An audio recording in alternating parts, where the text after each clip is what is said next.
Hi guys, it's AbleR9 and today I'll be doing my 2013-2014 college football bowl predictions, and this will be my first episode. There will be more episodes to come.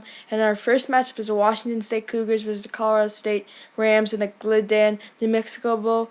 Mike Leach has taken over Washington State and making them a very high-power offense. He's led the team to a 6-6 record, beating teams like USC and also beating Arizona. They have lost to Stanford and Oregon, and they also lost to Auburn, which is now in the national championship, so that doesn't look as bad of a loss. Colorado is a well-coached football team coached by Jim McElwain, the former offensive coordinator for Alabama under Nick Saban, and he has gotten this football program to win as he's been there. But they have struggled to teams like Colorado, which Washington State did beat, and also Tulsa. So I have Washington State beating Colorado State 24-21. And the next bowl is a very intriguing match in Fresno State versus number 25 USC, the Royal Purples Las Vegas Bowl. Number 20 Fresno State finished the season 12-1 and one loss away from going to a BCS Bowl, losing to San Jose State, which they probably would have been playing in the Fiesta Bowl instead of either Baylor or UCF. But they have had a very impressive season. Like, no one really expected this to happen. They have a top 10 quarterback in David Carr, projected by Todd McShay. And Derek Carr will use this game to boost his draft status and try to impress scouts, and he'll be slinging the ball around. This Fresno State is a very talented group with a great offense, a high-powered offense, and a great defense too. And this should be a fun matchup. And I'm very interested to see how USC will play against this offense, this great offense and defense in Fresno State has. And Derek Carr, I don't know how they're going to stop him, USC, but it should be very fun to watch. And USC has had a very strange and awkward season, starting the season off 2-2 with losses to Washington State and Arizona State, which led to Lane Kiffin getting fired. But then Ed Orgeron came and really held this team together and got them back to winning. And they beat Stanford, and really that kind of saved their season. But then they signed Steve Sarkisian as their new head coach, and then Ed Orgeron resigned and is not going to coach in this bowl game. So I'm very interested to see how the USC players will react to this, and will they come out playing with a willingness without Ed Orgeron, because they did wanted him as their head coach, not Steve Sarkisian. So this would be very interested. Then USC can put up points, and they do have a very good defense, and they very well could win this game, but I'm going to go with Fresno State winning 48-35, just because I don't think USC is going to come out with that attitude and heart.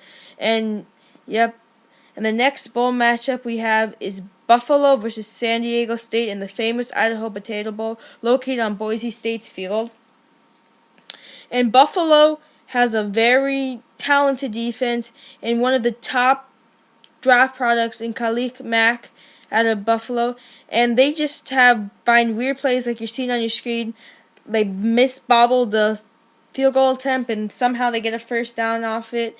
And they do have a very good running back in Buffalo, and Buffalo could have been playing Northern Illinois in the MAC championship, and maybe Northern Illinois could have been playing in the BCS Bowl and playing against Buffalo, but Buffalo was unable to beat Bowling Green, and then Bowling Green went. So Buffalo wants to head in a high note to next year, and San Diego State could be a team that they could do it to. And I'll be watching this too. A lot of draft prospects should be trying to improve this. And San Diego State had a very strange season. They lost in the beginning of the season, lost an FCS team, but then came back and they beat teams like Boise State, and they almost beat Fresno State. But it's been a very awkward season for San Diego State, up and down, but somehow they got bowl eligible, and they're in this bowl playing for Buffalo, and they do have a chance to win this and end the season on a high note into next fall. So this should be very interesting to see this two teams compete and see who will come out victorious in the end.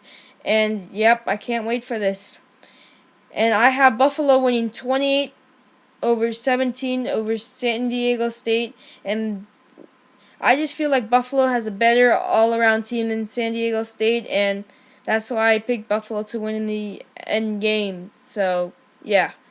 And our next bowl game, we have Tulane versus Louisiana Lafayette in the New Orleans Bowl, and two Louisiana teams, and Louisiana Lafayette uses this bowl as like their Rose Bowl. If you ask their fans, they rather go to the New Orleans Bowl than the Rose Bowl. It's just their opinion, and they just like this bowl. And Tulane will be playing in their home stadium in the Mercedes-Benz Dome, and this should be a very fun, intriguing matchup. Louisiana Lafayette representing the Sun Belt, and Tulane representing Conference USA. And the Ragin' Cajun were in this bowl last year and did beat East Carolina by a lot and really dominated. And their motto is hold on to the rope, and they do carry a rope onto the field. And watch the game and you'll see what I mean. And Tulane will be playing their first bowl game since 2002, and they will be honoring their teammate who had a spinal cord injury last season, Devin Walker, who was a safety there.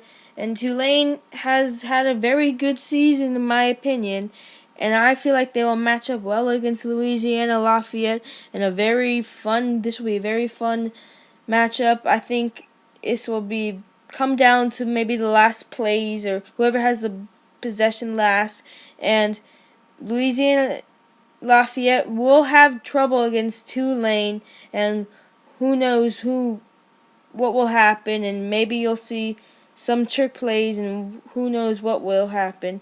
And Tulane has played good in the Conference USA, and as you see the highlights, they have a very, very good defense, and they do force turnovers and make a lot of plays, and this is one of the reasons why they've gotten bowl eligible for the first time since 2002.